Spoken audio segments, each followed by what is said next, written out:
the Whispering Pines. Hollow Pines wasn't your typical campsite. It was deep in the woods, miles away from the nearest town. The teacher said it was perfect for connecting with nature, but from the moment we stepped off the bus, something about the place felt off. The trees were taller than anything I'd ever seen, their branches twisted like they were alive, trying to block out the sunlight. The air was heavy, and there was this strange stillness, like the forest was holding its breath, watching us. The first day was pretty normal, setting up tents, roasting marshmallows, all that camp stuff. But at night, that's when it started. You know, I've been on a lot of school camping trips, but there's one I'll never forget. It was my last year in middle school, and our class went to this place called Hollow Pines. Just saying the name gives me the chills. Continue the story. At that time, I was sharing a tent with my best friend, Cake. Around midnight, I woke up to this faint sound, like whispering. At first, I thought it was just the wind, but then I realized it was coming from the trees. It wasn't random, either. It sounded deliberate, like voices, overlapping but just low enough that I couldn't make out what they were saying. I shook Jake awake. "Do you hear that?" I whispered. He listened for a moment, then nodded. "It's probably the other guys messing with us," he said, but deep down, I could tell he didn't believe that. The next morning, I asked around, but no one else had heard the whispers. The teachers just laughed it off, saying those can't play tricks on you. I wanted to let it go, but the feeling of being watched never left me. At night, it got worse. Jake and I were sitting by the campfire, listening to Mr. Turner tell some cheesy ghost story, when I noticed something strange. Across the clearing, near the edge of the forest, I saw a light. It wasn't a flashlight, it was dimmer, almost like a lantern, and it was moving slowly between the trees. I pointed it out to Jake, but when he looked, it was gone. "You're imagining things," he said, but I wasn't.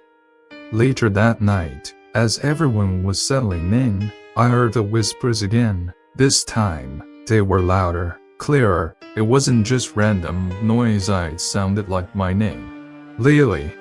My heart was pounding. I told myself it was just my imagination, but then Jake heard it too. "Okay, that's freaky," he said. We decided to check it out. I know, stupid idea, right? But we were kids, and curiosity got the better of us.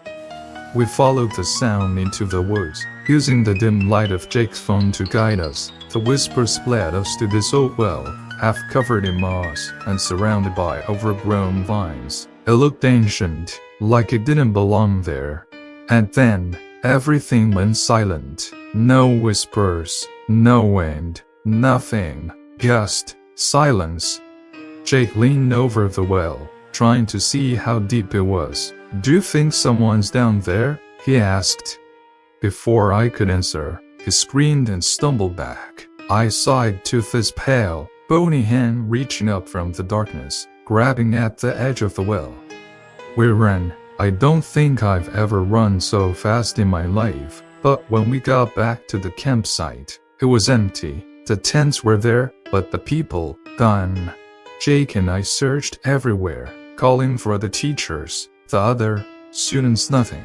That's when we heard it. Footsteps, coming from all directions, but we couldn't see anyone.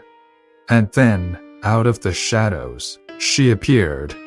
She looked like a girl about our age, but her clothes were old, torn, like something out of another century. Her eyes, they were hollow, like two black pits. "You shouldn't be here," she said. Her voice was flat, emotionless, but it echoed, like the whispers in the trees. Jake grabbed my arm. "We have to leave, now." But before we could move, the girl raised her hand and pointed toward the forest. And that's when we saw themed shadows, down scenes of them, slipping between the trees, moving closer. I don't know how we made it out. The next thing I remember, we were back at the bus. The other students were there, laughing, packing up like nothing had happened. Jake and I tried to tell the teachers, but they just looked at us like we were crazy. The mist slithers through the forest's frosty floor.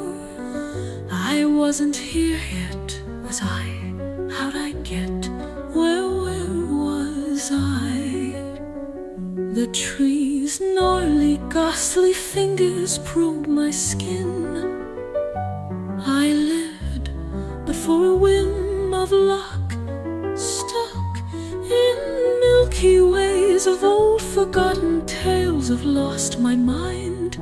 Raced ahead my stiff, slow feet in staggers through the hurry of my flight. Canteen and dagger at my side, I might not fight the biting cold, but might survive, but might survive.